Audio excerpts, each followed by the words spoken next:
Francfort, 26 avril 2002. 18 morts dans un gymnase de la ville. Un jeune homme qui avait été renvoyé de l'école accomplit un acte de folie vengeresse.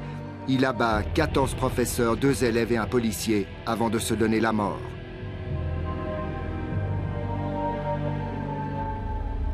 Quelques jours plus tard, une foule immense envahit la place de la cathédrale pour rendre hommage aux victimes.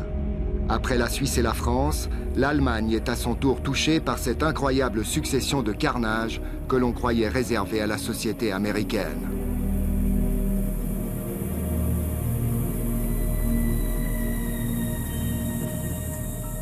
Cette série noire a commencé à Zug le 27 septembre 2001.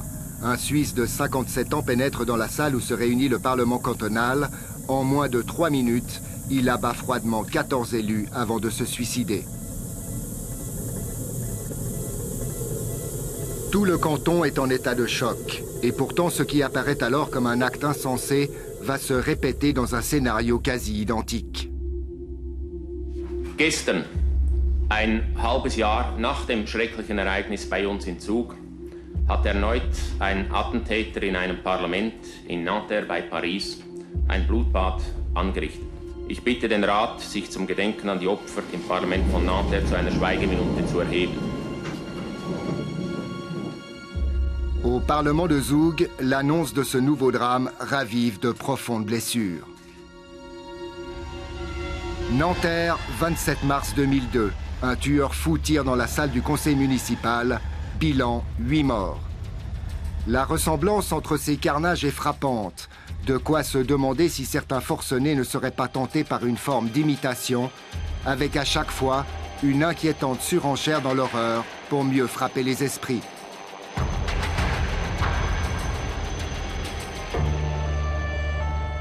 En Suisse, la série noire s'est poursuivie le 19 février 2002 avec la fusillade survenue dans un cinéma porno de Lausanne qui a fait 1 mort et 2 blessés graves.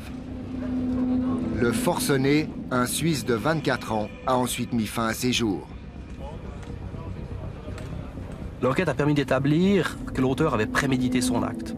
Il était décidé à aller commettre ce qu'il a appelé un carnage dans ce cinéma qui diffuse des films pornographiques, mais qui est aussi, et ça on le sait, un lieu de rencontre homosexuelle. C'est donc pas par hasard qu'il est allé dans cet endroit. Il a d'ailleurs laissé un certain nombre d'informations, de messages à l'intention de différentes personnes sur sa volonté de commettre cet acte. Cédric me disait qu'il allait se rendre là-bas parce que ça rejoint un peu le tout de pornographie, PD, enfin tout ce qu'on peut trouver, des putes. Enfin, c'est vraiment un endroit qui existe depuis longtemps, donc il voulait s'exprimer là-dedans. Depuis 2 ans, Carmen et Cédric partageaient une vie peu conventionnelle. De leur amour est né un enfant. L'auteur est arrivé peu après 18 h au volant de son véhicule en compagnie de son ami. Il avait à l'intérieur du véhicule son arme, un fusil d'assaut. Arrivé à proximité du cinéma, il est sorti du véhicule, il a pris son arme, l'a cachée. Quand il est parti, je pensais qu'il allait se faire arrêter par la police et puis que de toute façon, il ne pourrait pas rentrer dans le Moderne avec une arme. Ça dépassait de ça de sa veste, ça faisait une immense bosse. Pour moi, ça vous paraissait irréel? Complètement irréel, quoi. On avait fait tellement de choses invraisemblables que c'était comme une fois comme les autres. Et puis je pensais qu'il allait faire demi-tour et puis me dire ah bon, il faut qu'on aille chercher le petit, quoi. Il a pris un billet, il est rentré comme n'importe quel autre spectateur. Et une fois à l'intérieur, nous avons pu établir qu'il s'était déplacé entre les différentes salles qui se trouvent à l'intérieur du cinéma et qu'à cette occasion, il avait tiré à peu près une quinzaine de coups de feu à l'intérieur du cinéma, blessant gravement 2 personnes et tuant une 3e victime. Par la suite, l'auteur a retourné l'arme contre lui et s'est suicidé. La base, c'était de se suicider.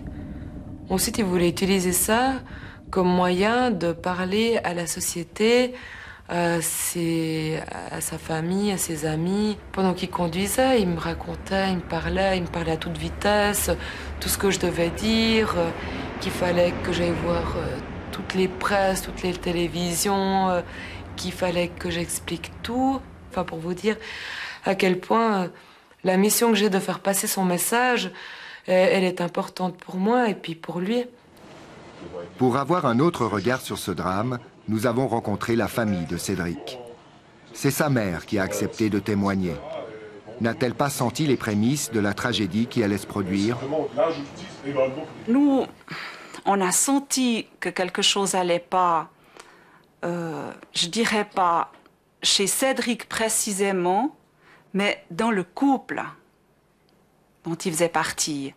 On a dit, mais il faut qu'ils se séparent, ça va mal finir, etc. Tout le monde a pressenti ça, voyez? Mais pas chez une personne plutôt qu'une autre. C'était le couple, en fait, qui posait problème. Comme Cédric était quelqu'un d'exceptionnel et puis qu'on s'aimait à la folie, je ne pouvais pas m'imaginer me séparer du père de mon fils ou de ne pas vivre toute la vie avec lui. Je voulais absolument réussir à le soigner, bien sûr par sa bonne motivation, sinon ce serait impossible. Lui expliquait sa maladie par un esprit qui l'habitait en fait depuis quelques années, et puis qu'il n'arrivait pas à s'en débarrasser, et puis que cette personne venait, puis qu'elle lui faisait faire tout ce qu'elle voulait. Ce que Carmen appelle la maladie de Cédric, c'est une attirance sexuelle pour les hommes qui l'amenait à fréquenter les lieux de rencontres homosexuelles pour de brèves étreintes. Cédric assumait mal cette double vie, un mélange de drogue et de sexe qui est au cœur du drame qui se jouera par la suite. Quand tout était fini, c'est comme s'il se retrouvait seul face à soi-même. Et puis là, c'était la catastrophe des catastrophes. Il se sentait sali, il était dégoûté de lui-même. Et puis, c'était la dépression pendant longtemps, jusqu'à la prochaine fois, en fait. Et puis c'était un cercle vicieux. Nous, on n'a jamais entendu parler de ça avant. Et ceux qui ont connu Cédric peuvent vous dire que nous, il avait plutôt une personnalité, je ne sais pas si on peut dire machiste, ou j'entends c'était un gaillard bien là, quoi. C'était pas... Vous voyez, bon, ça veut peut-être rien dire de l'extérieur, mais est-ce qu'il a fait des expériences avant, personnelles et tout? Mais dire qu'il avait un côté... J'entends qu'il avait une attirance homosexuelle, disons, moi je suis très très sceptique là-dessus. Cédric, en fait, il voulait me montrer tout ça quand il allait mieux, et puis pour me montrer à quel point c'est frappant. Alors on est resté, je crois, 8 heures devant les toilettes publiques du tunnel. On s'est mis sur le banc avec le petit, on avait le pique-nique et tout ça. En fait, on faisait toujours des... En fait, on s'occupait comme on pouvait des fois. Et puis, c'est le carnaval, donc il y en a un qui rentre, après il attend l'autre, après il ressort, après il revient une heure après avec un autre, et puis pendant des heures, ça suit comme ça, sans arrêt, puis personne ne remarque rien. Lui, il était révolté. D'ailleurs, il n'arrêtait pas de me dire que son rêve, ce serait de mettre des grenades partout, de tout faire exploser, et puis qu'après les gens auraient peur, et puis qu'ils auraient peur d'ouvrir ça publiquement. Il en voulait énormément à ces endroits pour lui, et justement, comme il n'était pas égoïste, pour tout le monde en fait, parce que si ces endroits n'auraient pas existé, il n'aurait pas fait autant de conneries. Vous-même, qu'est-ce que vous pensez des homosexuels? Alors, les homosexuels, c'est clair que je peux pas les voir, mais je peux pas dire que je leur en veux. Moi, j'en veux à la société parce qu'elle n'interdit pas ce genre d'endroit. Cédric était idéaliste. Ça, c'est vrai. Maintenant, vous dites, Cédric avait un message à faire passer. Moi, je dirais, le couple avait un message à faire passer. Comme vous avez pu l'entendre, cette demoiselle veut lutter contre la pornographie. Alors, est-ce que ça reste dans l'ordre des suppositions, hein, aussi? Est-ce que, par amour, il aurait fait un geste comme ça? Je ne sais pas. Il m'a écrit qu'il me donnait sa vie pour que je vive heureuse avec Esteban. Et puis Et puis ça, j'ai de la peine à assumer, en fait. C'est la seule chose qui me marque beaucoup dans cette histoire. Dans cette sombre histoire, les signaux d'alarme n'ont pourtant pas manqué. Cédric a en effet cherché plusieurs fois de l'aide, notamment à l'hôpital psychiatrique de Seri. Il y aurait notamment parlé de sa difficulté à assumer sa bisexualité, qui lui causait de profonds tourments intérieurs. En fait, il y a eu plusieurs crises. Il y a eu le médecin de famille qui a fait ce qu'il a pu. Il y a eu Seri, où autant l'un que l'autre, donc Cédric et sa compagne, sont allés l'un indépendamment, les deux ensemble, à plusieurs reprises. Alors, c'est clair que nous, on a un sentiment quand même de se demander à quoi ça sert tout ça. Si c'est pour laisser passer des cas comme ça, où j'entends il y a eu quand même des appels au secours, il y a eu plein de choses, c'est quand même gros. À quoi ça sert? Il était venu à sa demande sur une base volontaire et aussi, il s'est senti prêt à la quitter aussi à sa demande sur une base volontaire. Nous, on intervient contre le gré d'un patient quand il y a une évidence qui est liée à une pathologie psychiatrique claire qui, temporairement, entraîne une dangerosité pour le patient, pour lui-même.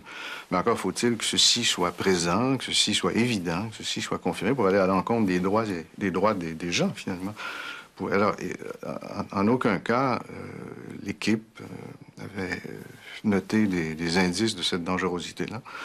Et donc, il n'y a pas eu... C'était impossible d'intervenir. Je ne vois pas ce qu'on aurait fait, en somme, avec les raisons pour lesquelles ce patient-là est venu ici. Quelqu'un qui dit qu'il est à deux doigts de mettre fin à ses jours, on sait que c'est un jeune homme suisse qui a fait de l'armée. Pourquoi des professionnels n'ont pas la présence d'esprit de dire « mais ce jeune homme, il a une arme à la maison, s'il rechute ». Voyez? Ça, j'ai de la peine à comprendre. Lors de ses rencontres avec des psychiatres, Cédric a-t-il parlé de ses pulsions suicidaires? Les médecins ont-ils décelé son état dépressif? Par respect du secret médical, nous ne connaîtrons jamais la réponse.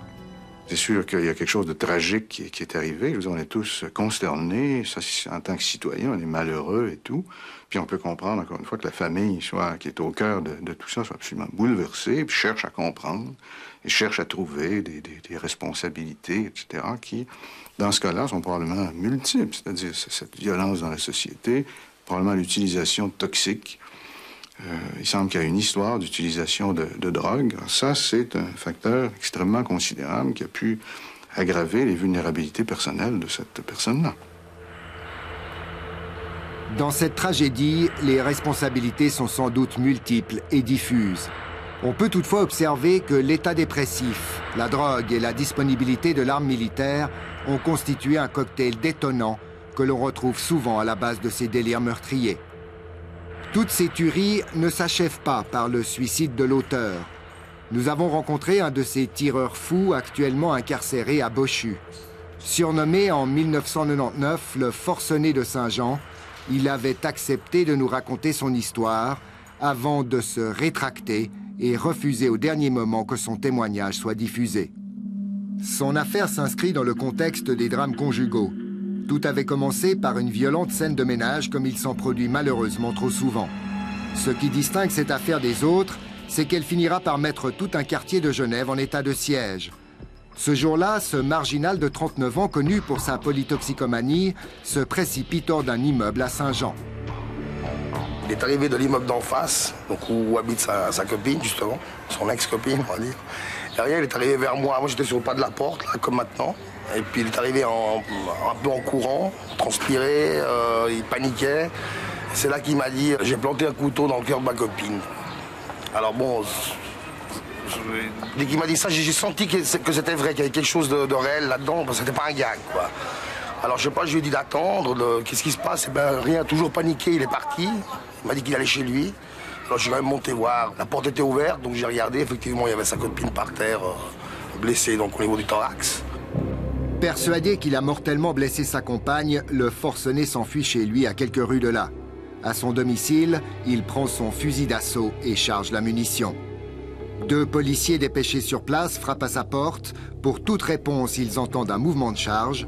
Craignant le pire, ils décident d'appeler des renforts. Un véhicule de police est arrivé en urgence, sirène hurlante, il a planté devant le poste. C'est quelque chose de vraiment étrange, parce que d'habitude on part en urgence. Tandis que là, il arrivait, vraiment j'ai cru qu'il allait finir dans le poste. Puis mon collègue Alain est rentré en disant « faut les lourds, faut les lourds, faut les lourds ». J'ai cherché les gilets lourds, etc. Alors je me suis levé là, et puis j'ai pris déjà mon gilet pare-balles personnel. On a chacun son gilet, ce qui permet déjà de se protéger contre les armes de poing. Ensuite, j'ai pris mon étui de charge, mais je suis Christophe Zawadzki a accepté de revivre avec nous cette journée qui a marqué sa vie. Bon, attention, droite, bon, prends à droite, droite. Confrontés à des forcenés, les policiers mènent 2 interventions en parallèle. Putain, on va passer. Prends à gauche, là. Les gendarmes sont d'abord envoyés pour sécuriser le quartier et empêcher que les passants puissent être blessés, dans l'attente de l'arrivée de la brigade d'élite, qui, elle, est chargée de la neutralisation du forcené. Gauche. Et paf, c'est là. C'est là que je me suis fait, qu'on a reçu les premiers impacts, les 2 balles. J'étais exactement en train de faire ça, lorsque j'ai ressenti un choc à la tête qui m'a fait partir en arrière. Je mets la main ici parce que je ne voyais plus rien. Je regarde, j'avais plein de sang et la douleur est arrivée aussitôt, fulgurante, comme une grande brûlure. Je dis merde, je suis touché, quoi. Blessé au front et à la cuisse, il s'en est fallu de peu pour que cette mission ne soit la dernière de Christophe. J'avais vraiment l'impression d'être un gibier, d'avoir été chassé comme on chasse le lapin, c'est-à-dire tac, terminé, quoi. Sans rien, sans avertissement. Vous êtes là, vous arrivez, puis c'est terminé. Le tireur fou a toujours prétendu avoir été animé par une volonté suicidaire. Il aurait voulu provoquer les forces de l'ordre pour se faire abattre par les tireurs d'élite. Mais qu'il ait eu ou pas cette intention, ce pétage de plomb a laissé des traces dans la vie du policier qui l'a blessé. Ça a changé beaucoup de choses. Au niveau physique, j'aimais bien aller courir. Donc maintenant, pour courir, c'est dommage, j'ai de la peine. J'ai perdu de la confiance en moi. Avant, je tournais souvent seul la nuit, en patrouille, etc. J'avais toujours de l'appréhension. Et puis cette appréhension, elle s'est muée en peur. J'ai pas honte de dire que maintenant, j'ai une certaine peur. Et c'est pour ça que j'ai fait un choix, c'est de changer de direction, d'affectation dans le cadre de ma profession, à ma demande. Je n'ai pas envie d'intervenir. Et puis que par ma peur, il y ait une fraction de seconde et que ce soit un de mes collègues qui y reste. Le forcené a été condamné à 6 ans de réclusion. Citoyen suisse, cet ancien grenadier de char a terminé son service dans une unité genevoise. Son commandant se souvient très bien de lui. C'était un vrai civil quand on le recevait, et ce qui est une qualité d'ailleurs. Et par la suite, au fur et à mesure que les jours de service avançaient, ça devenait quelqu'un dont les qualités morales ressortaient. On avait le sentiment qu'il avait besoin d'un encadrement.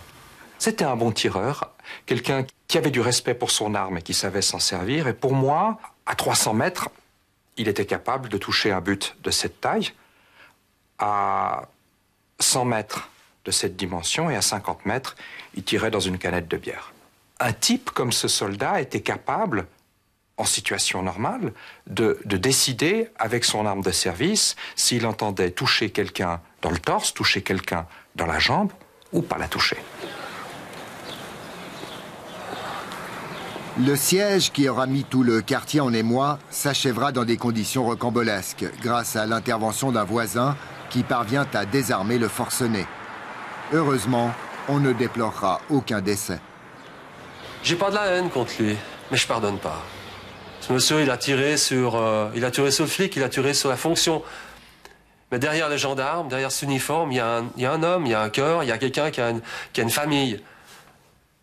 Lui, dans son optique, il n'a pas vu ça. Lui, il a vu, je tire sur l'autorité. Et moi, ce que je dis, c'est que l'autorité, d'accord. Mais moi, l'homme, l'être humain, moi, je pardonne pas ça.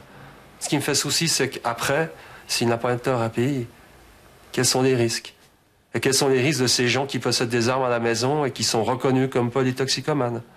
Je trouve que c'est aberrant, ça. On devrait avoir un consensus entre l'armée, et puis entre la police et puis le médical pour dire, voilà, il y a des gens qui sont malades. Ils sont donc dangereux pour eux-mêmes et également pour autrui. Et donc, il faut leur supprimer ces armes. Est-ce que, à titre préventif, on ne pourrait pas imaginer que ce type de personnes-là, on leur retire leur arme d'ordonnance à domicile? C'est le cas, normalement.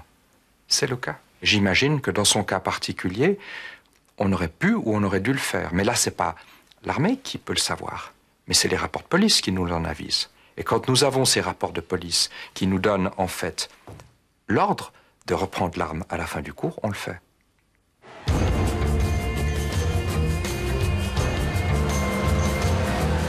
Comme le forcené de Saint-Jean, plus de 400 000 soldats suisses possèdent un fusil d'assaut à la maison.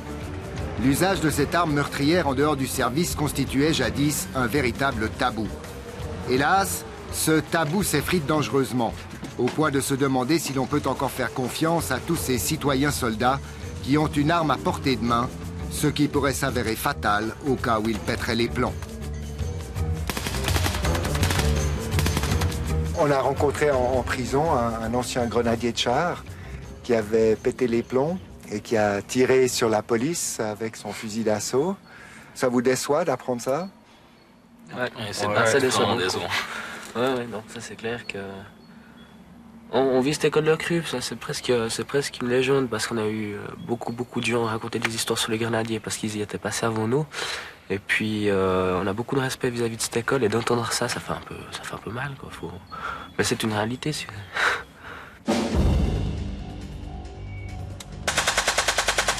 À la lumière de ces drames et de la fin de l'affrontement Est-Ouest, est-ce que l'arme à domicile se justifie encore? À mon avis, ça se justifie absolument. Il faut maintenant faire évoluer l'argumentation qui justifie le port de l'arme à la maison. La justification n'est plus opérative. À une certaine époque, il était nécessaire que l'armée soit apte au combat de manière extrêmement rapide et par conséquent, au niveau opératif, ce port de l'arme à la maison se justifiait. Maintenant, elle se justifie pour des raisons de tradition. Ouais, c'est presque comme une tradition que, en tant que Suisse, qu'on aille faire notre armée puis qu'on touche notre fusil, quoi.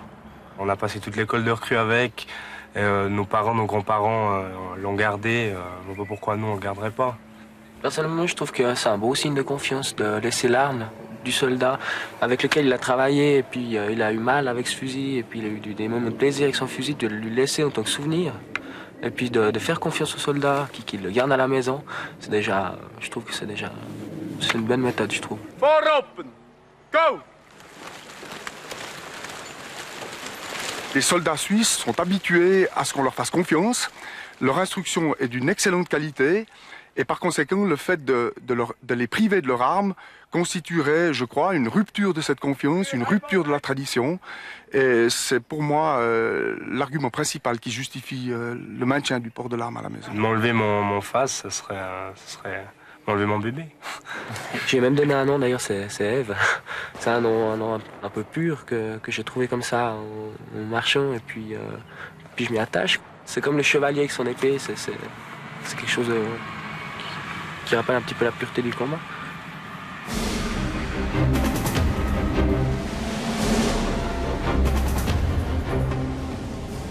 Aujourd'hui, on sait que la situation politique a heureusement changé, qu'on est dans une situation plus détendue. Est-ce que vous ne pensez pas que c'est une raison qui pourrait remettre en question tout ça? C'est la raison pour laquelle on diminue l'effectif de l'armée. Mais cette armée beaucoup plus petite, il doit rester prête. D'autre part, on peut constater que les cas où les armes militaires sont utilisées pour des drames pareils sont fort heureusement très rares. Mais, monsieur le conseiller fédéral, comment pouvez-vous dire que ces cas sont rares dans la mesure où il n'y a aucune statistique officielle sur l'usage de ces armes?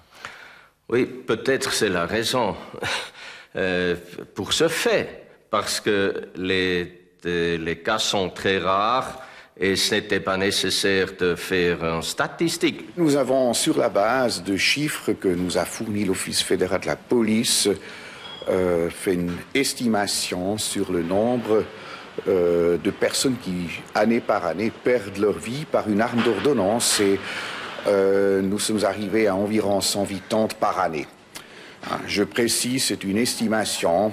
Elle se corrige peut-être vers le bas ou vers le haut, mais pour dire ce n'est pas une quantité négligeable. Dans des pays comme la France, où les armes d'ordonnance gardées à la maison jouent un rôle logiquement bien moindre en Suisse.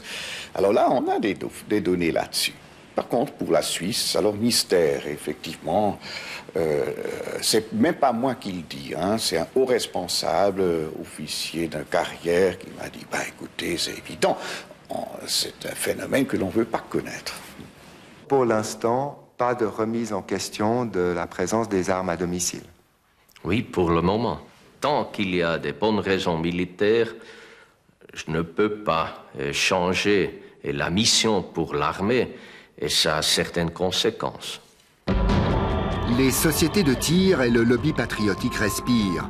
Le mythe du citoyen en armes est sauvé, tout comme le rituel chargé de symboles de la remise du fusil d'assaut aux jeunes militaires. Pourtant, la lecture des journaux montre que le recours à l'arme d'ordonnance semble devenir presque banal. Avec la réforme de l'armée, il y aura encore 220 000 armes d'ordonnance dans les ménages suisses, auxquelles il faut encore ajouter plusieurs millions d'armes à feu dites civiles, dont même la police ne peut évaluer le nombre exact.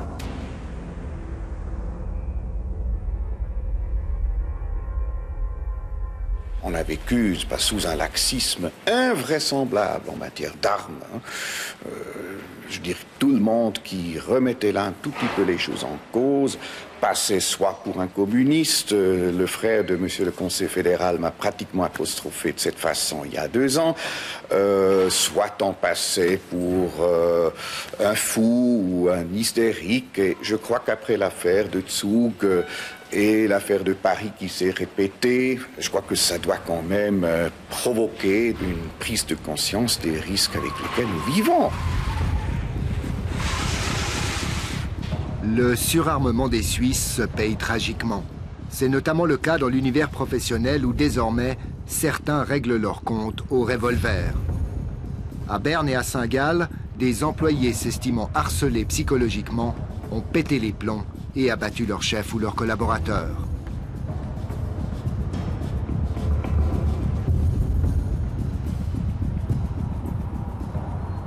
La première de ces grandes tueries dans le monde du travail avait eu lieu en 1986 à Zurich. Un chef de service employé par la ville avait alors tué 4 collègues de bureau. Günther Tschanun, qui sera par la suite condamné à 20 ans, restera à jamais un triste pionnier qui a fait des émules.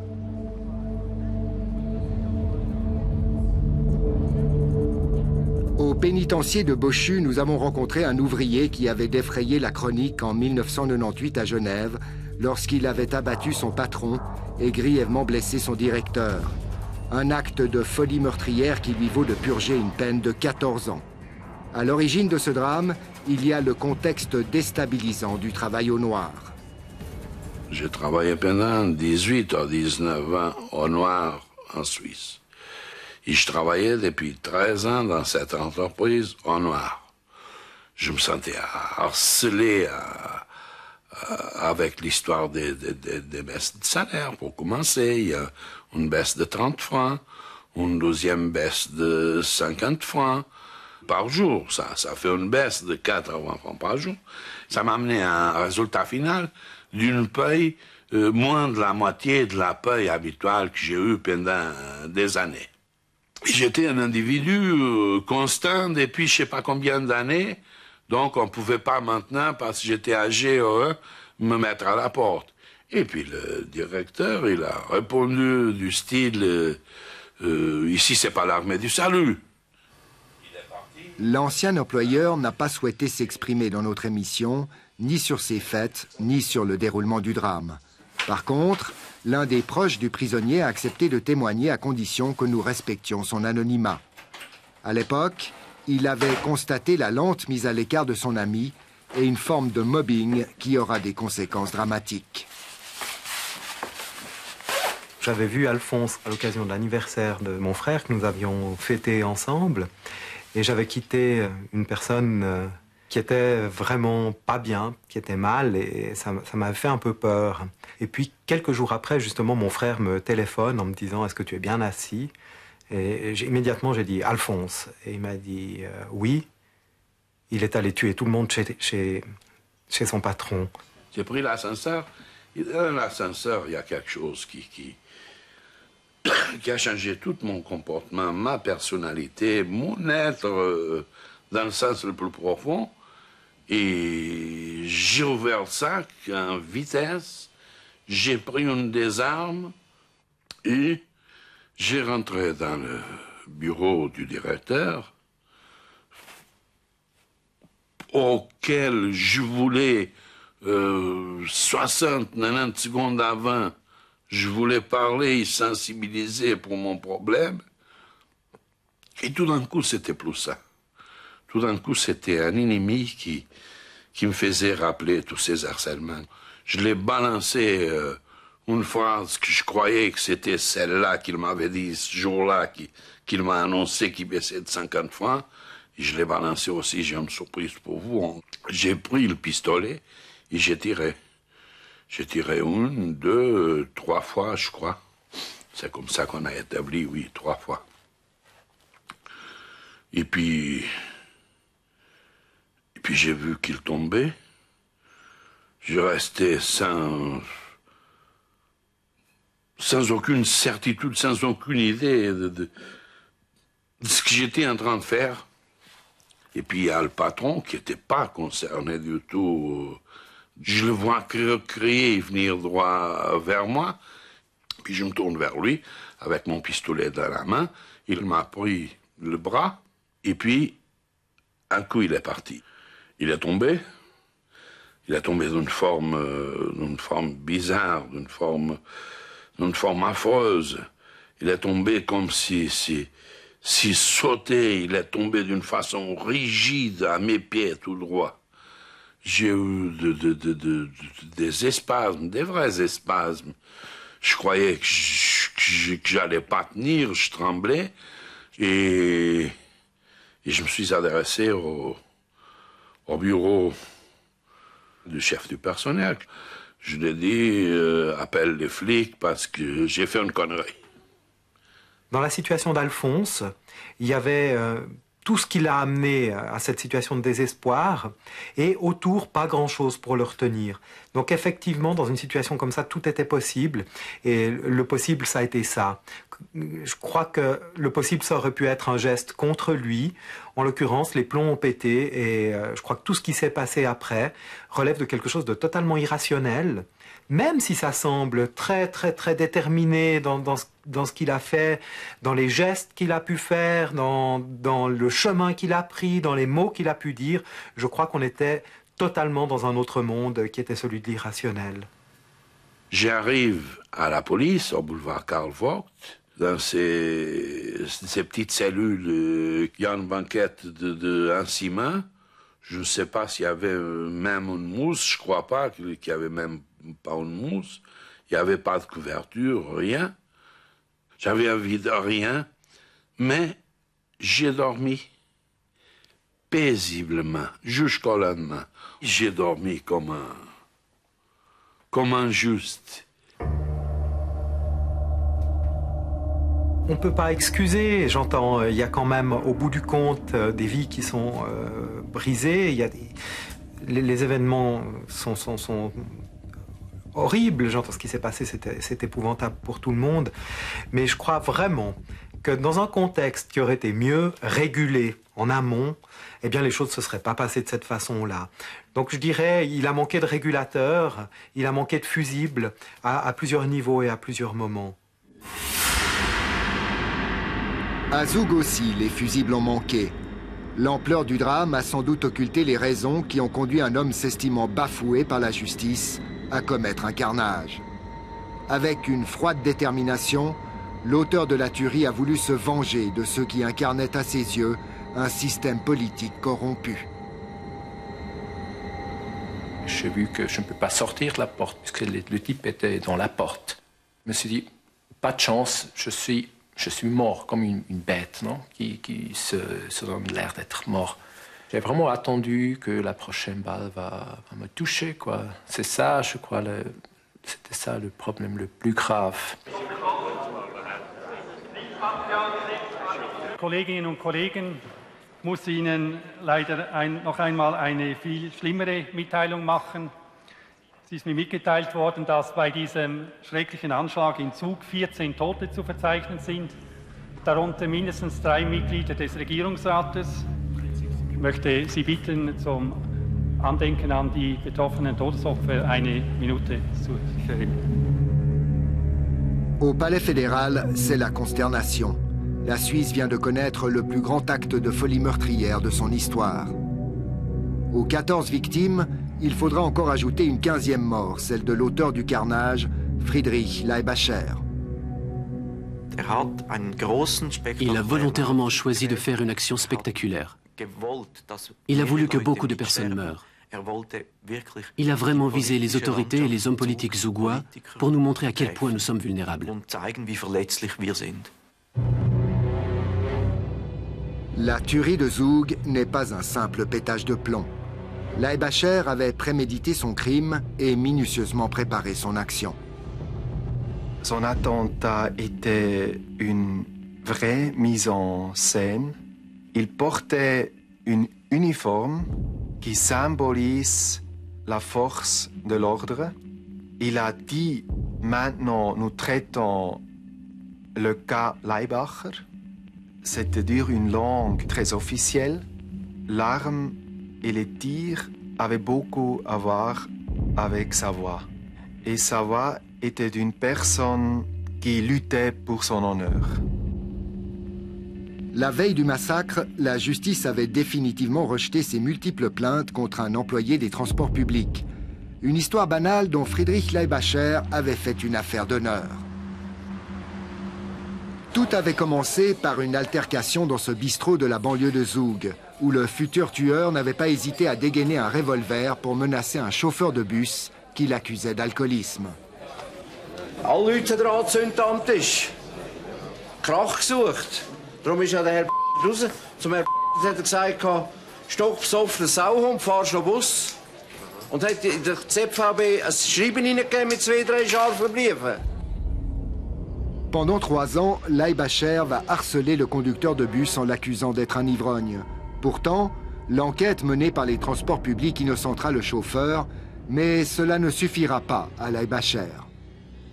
Er hat recht mit dem, was mir geschrieben hat. Alles andere interessiert ihn nicht. Das ist so einfach komplett rechthaberisch. Und wenn ihm jemand nicht recht gibt, dann ist das ein Find. S'estimant victime d'un complot, il s'obstine dans une logique absurde qui mobilise les tribunaux. De plus en plus paranoïaque, il n'hésite pas à menacer les autorités. Es ist immer wieder erwähnt worden, die Justizmafia. Das hat er immer erwähnt, die Richterklicke, wo alle Amtsmissbrauch begeht, rundum. Er hat immer von staatlicher Korruption. Curieux personnage que ce Leibacher. Dans les écoles qu'il a fréquentées, il est décrit comme turbulent et agressif. Mais c'était aussi un petit malin, comme le rappelle un de ses amis d'enfance. Fritz Leibacher hat eigentlich immer gut gelebt. Er hat immer Geld gehabt. Gut, er hat eben, dank seiner Schlitzohrigkeit früher hat er natürlich Geld können machen durch gewisse, wie man sagt, Krämpfe. Oder? Er hat ja Branchenbücher. Branchenbücher hat er nicht gedruckt, sondern hat nur Rechnungen verschickt, fiktive Rechnungen. Dans sa jeunesse, Leibacher acquiert la réputation de petit caïd local, toujours prêt à en mettre plein la vue. Il devient rapidement connu des services de police. À 27 ans, il écope d'une peine de 18 mois pour différents délits, mais surtout pour exhibitionnisme et attentat à la pudeur. Cela lui vaut des séjours en clinique psychiatrique. Par la suite, il sera encore condamné pour lésions corporelles et trafic d'armes. Personnellement, je me demande pourquoi une personne avec un tel passé, quelqu'un d'aussi voyant, n'était pas mieux repéré. C'est sans doute lié à notre système juridique, qui permet de laisser dans l'oubli des infractions, voire même de radier certains délits du casier judiciaire. Quand Leibacher voulait acheter des armes dans une armurerie, il passait d'abord chercher un permis auprès d'un commissariat. Lors de l'examen de sa requête, les informations concernant ses précédents délits étant radiées de son casier, le policier ne pouvait donc pas les voir.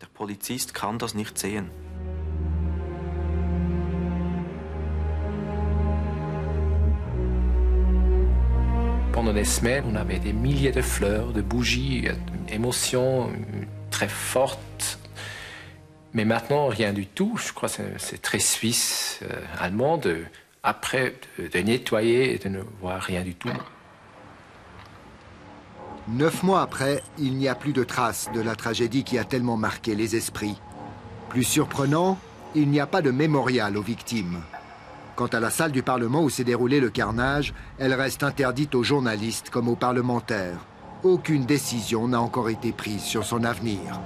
On doit se confronter avec la réalité et c'est important pour finalement pouvoir déposer cette histoire qui était réelle. La salle, c'est important aussi de rentrer là-bas, de ne pas nous laisser jeter dehors par un événement. C'est aussi un symbole que la démocratie peut survivre. Ma position personnelle, c'est qu'il faut retourner dans cette salle. Je n'aimerais pas que c'est Leibacher qui décide où nous faisons nos réunions. Aujourd'hui encore, Leibacher continue de hanter les esprits.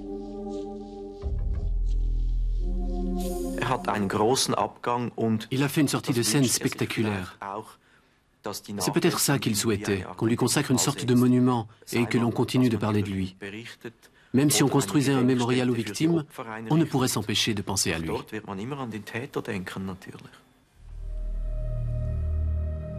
La recherche d'une gloire posthume est sans doute à la base de certains carnages. Lorsque le sentiment d'injustice et la frustration débouchent sur une démarche suicidaire, certains sont tentés par un coup d'éclat vengeur avant d'en finir avec eux-mêmes. Une forme de narcissisme qui fait craindre la répétition de tels drames. Le crime de Zug, c'est un homme exactement comme moi. Je comprends tout à fait des crimes comme Zug où les gens sont provoqués et ils arrivent à faire des crimes comme ça. Lors de son divorce, Daniel Conus a été pris dans un imbroglio juridique. À tort ou à raison, il en a retiré le sentiment d'avoir été floué par la justice. En réaction, il a proféré des menaces de mort. Lorsque vous êtes incompris, violé gravement dans votre morale, alors il n'y a pas d'autre solution. Ma meilleure solution, c'était de leur dire, puisque vous me détruisez moralement, moi je vais vous démolir physiquement. Là, ils ont pris ça pour des menaces de mort. C'est vrai que j'avais pas d'autre solution, de toute façon. Mais des menaces de mort, c'est grave quand même. Et la loi permet quand même d'agir sur des gens qui Mais est-ce que la loi ne permet pas de dire que moralement, des menaces faites moralement en interdisant la parole à quelqu'un n'est pas plus grave que des menaces de mort? Qu'est-ce que vous pensez? Il faut quand même pas trop la pousser loin. Ayant menacé des notables, Daniel Conus a été arrêté à titre préventif par la police fribourgeoise. Effectivement, ils m'ont arrêté et là j'étais content parce que je pensais pouvoir m'exprimer normalement. C'est le 4e jour, 4 jours et demi après, qu'ils m'avertissent qu'il viendrait un psychiatre pour me défendre, pour m'écouter. Ce psychiatre a dit dans son rapport, finalement, c'est un homme qui peut devenir dangereux, bien sûr, par la provocation, n'importe qui peut devenir dangereux. Alors c'est un homme qui peut devenir dangereux, il serait préférable pour la justice, même que ça soit faux ou juste, ou de me donner des réponses. Mais ces réponses, je les ai encore pas aujourd'hui. On n'arrive pas à me les donner parce que pour me donner ces réponses-là, ils savent bien qu'il devrait y avoir des condamnations. Est-ce que les juges font correctement leur travail? Parce que jusqu'à maintenant, tout était secret, on empêchait quelquefois les gens de parler. Donc il faut qu'on puisse avoir un contrôle sur ce qui se passe dans les audiences. Chaque fois qu'il y aura une exaction qui est commise envers quelqu'un, il y aura appel au peuple pour la dénoncer. Merci. L'association Appel au peuple regroupe des centaines de personnes qui, comme Daniel Conus, ont été frustrées par la justice. 5 ans plus tard, M. Conus était toujours forcé brutalement de payer. Il a reçu pas ces 50 000 francs, hein, mais il y a eu des frais judiciaires. Les militants d'Appel au peuple ont le tempérament chaud et le risque existe que certains basculent dans la violence. L'association peut-elle les calmer ou au contraire met-elle de l'huile sur le feu? Vous avez entendu que M. Conus a proféré des menaces. Et aujourd'hui, je crois, il n'est plus sur ce point. Il a vu qu'il a l'opportunité de se rejoindre à nous et seul, il était poussé à bout. On ne l'a pas écouté. Aujourd'hui, il sait qu'il a une écoute parmi nous. Il n'a plus besoin de menacer. Et bon, lui, je ne crois pas que c'est un homme à risque parce qu'il a une famille. Il a des personnes qui sont attachées. Ce sont des solitaires qui risquent d'exploser. Les personnes qui sont convaincues que le juge n'a pas agi correctement, ceux qui sont de cet avis, qui lèvent la main. Il y a eu manipulation, là. L'Appel au peuple est une association ambiguë qui n'hésite pas à recourir aux attaques personnelles. Dans des simulacres de procès, elle révèle des méthodes souvent pires que les injustices qu'elle entend dénoncer. J'ai quelques réserves avec ce qui concerne les méthodes de cette association. J'ai aussi vu l'un ou l'autre cas où j'ai pensé que la critique n'est pas justifiée. Mais je pense quand même que cette association est un résultat des gens qui sont frustrés par la justice. Et je suis sûr qu'il y a beaucoup de cas où cette frustration est explicable.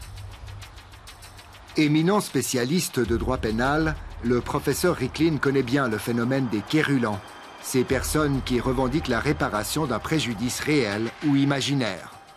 J'ai eu des contacts avec beaucoup de personnes à cause de ma critique en ce qui concerne la justice fribourgeoise. Et il y a eu l'un ou l'autre quérulant, il y a l'un ou l'autre, on peut dire, ce n'est pas justifié ce qu'ils disent, mais il y a eu beaucoup de personnes, entre guillemets, normales, qui ont eu des frustrations compréhensibles parce qu'il était l'objet d'un abus ou d'un comportement problématique. Et pour moi, c'est une sorte de base de recrutement pour de tels cas. Il y a plusieurs fois que j'aurais pu faire la fête de Zoug, mais j'ai pu l'éviter au dernier moment, quoi. Parce que je ne tiens pas à faire ça, c'est trop facile pour eux. Puis moi, la fête de Zoug, il s'est suicidé, mais au moins, ils n'ont pas pu l'interroger, pour moi, je le félicite. Il y a des gens qui sont vraiment en colère, et le fait de parler avec nous, eh bien, ça les calme. Et de temps en temps, on est bien obligé de les freiner parce que nous avons aussi des membres qui ont tendance à exagérer. Alors ici, Madame Savio a en main des documents qui prouvent... Il y a une attirance inquiétante des armes sur une population de personnes instables, disons, qui frôlent la maladie psychique. Ces personnes se trouvent particulièrement attirées par les armes. Alors il faudrait logiquement, beaucoup plus sévèrement, trier les personnes qui accèdent aux armes. Et si vous avez évidemment des centaines de milliers de personnes qui possèdent une arme en Suisse, eh bien vous aurez logiquement là-dedans, vous aurez des fous. Je suis tout à fait désolé. C'est vrai que parfois, dans des situations comme ça, il vaut mieux pas être armé. Parce que provoquer, on ne sait pas, provoquer jusqu'à l'extrême comme j'ai été, on ne sait jamais. Vous pouvez vous réveiller la nuit et puis prendre l'arme.